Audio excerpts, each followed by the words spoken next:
देश में पिछले कुछ समय से कोरोना के मामले लगातार बढ़ रहे हैं। 29 जिलों में तो पॉजिटिव रेट 5% से ज्यादा हो गया है। दिल्ली, गुजरात और हरियाणा में नए मामलों में 18 से 44% तक इजाफा हुआ है। मुंबई और गुजरात में कोरोना के एक्सी वेरिएंट के मामले भी सामने आए हैं। ये आंकड़े चिंता बढ़ा रहे हैं।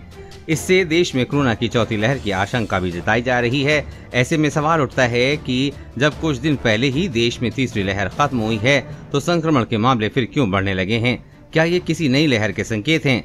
इन सवालों का जवाब जानने के लिए हमने महामारी विशेषज्ञ से बातचीत की है।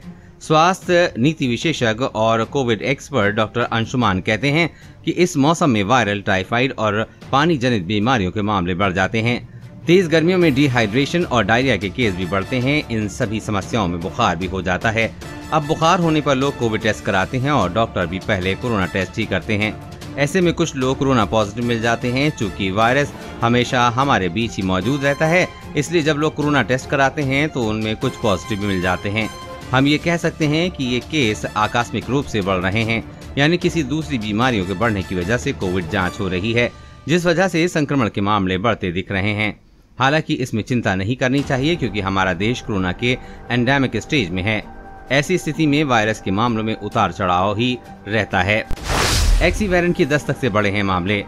डॉक्टर अंशुमान के मुताबिक कोरोना के केस बढ़ने का एक कारण इसका एक्सी वेरिएंट भी हो सकता है, क्योंकि देश में ये वेरिएंट आ चुका है। हो सकता है कि ये धीरे धीरे फैल भी रहा हो। ऐसे में जो नए मामले सामने आ रहे हैं उनका कारण ये वेरिएंट भी हो सकता है। चूँकि ये अधिक संक्रामक वेरिएंट है, इसलिए केसेस में इजाफा दिख रहा है।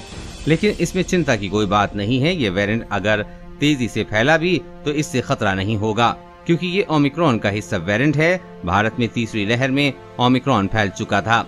ऐसे में इस बात की आशंका कम है कि एक्सी वेरिएंट घातक साबित होगा। क्या अभी चौथी लहर का खतरा नहीं है? डॉक्टर के मुताबिक कोरोना के पिछले 2 साल के इतिहास में कभी नहीं देखा गया है कि एक लहर खत्म होने के महीने भर के भीतर दूसरी वेव आ जाए। ऐसा होगा भी नहीं। अगर जुलाई के दौरान ये केस बढ़ते तो हम मान सकते थे कि कोई नई लहर आएगी, लेकिन फिलहाल ऐसा नहीं होगा। इसका कारण ये है कि लोगों में वायरस के खिलाफ एंटीबॉडी है और वैक्सीनेशन भी तेजी से चल रहा है। ऐसे में जब तक कोई नया खतरनाक वेरिएंट नहीं आता, तब तक कोरोना के केसों में तेजी नहीं बढ़ेगी और न ही अगले 1 महीने के भीतर कोई नई लहर आएगी। क्या एक्सी वेरिएंट खतरनाक होगा?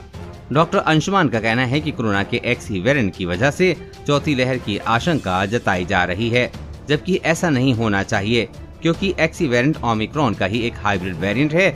तीसरी लहर के दौरान भारत में ओमिक्रॉन फैल चुका था। ऐसे में इस बात की आशंका नहीं है कि ये वेरिएंट दोबारा से किसी लहर का कारण बने। हो सकता है कि आने वाले दिनों में कुछ इलाकों में कोरोना के मामलों में इजाफा देखा जाए, लेकिन इस बात की आशंका नहीं है कि ये खतरनाक स्तर पर बढ़ेगा या जल्द कोई नई लहर आएगी। कोरोना वायरस और कोरोना वैक्सीन से जुड़ी हर अपडेट पाने के लिए चैनल को सब्सक्राइब करें।